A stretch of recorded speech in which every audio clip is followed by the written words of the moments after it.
Hello everyone, my name is Sharon Sabarish, and I hope you had a happy new year.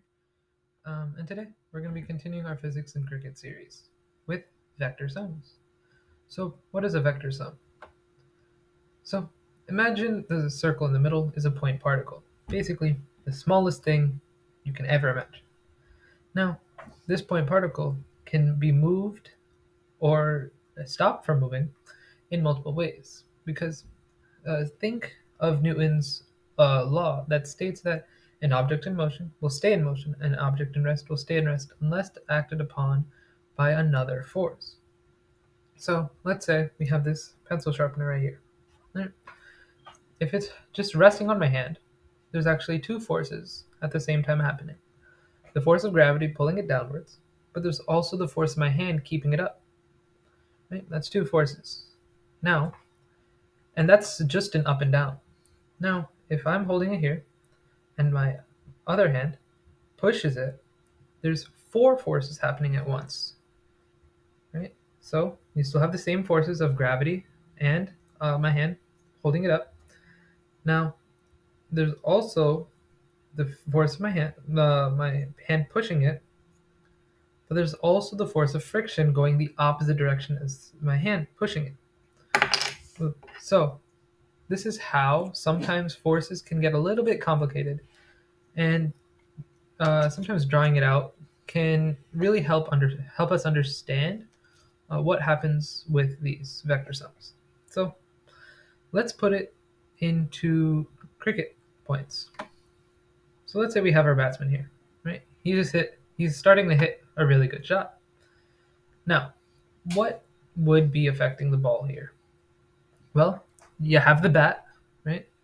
You have the earth pulling it down, and those are the two real things. But in a way, there are three forces. You might be questioning, how is that possible? So again, you have earth pulling it down, but you'll notice that the bat is at an angle. So in this case, when the ball is being hit, there is a vertical force from the bat and a horizontal, which makes a diagonal force. This can be broken up in as almost like two different forces, right? Which will change the velocity of the ball, right?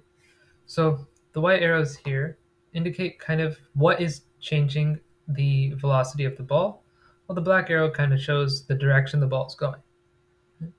So you can see the ball from the bat is being hit upwards and to the right, which kind of creates that diagonal, and also it's being pulled downwards. So, but overall, it is moving at a diagonal.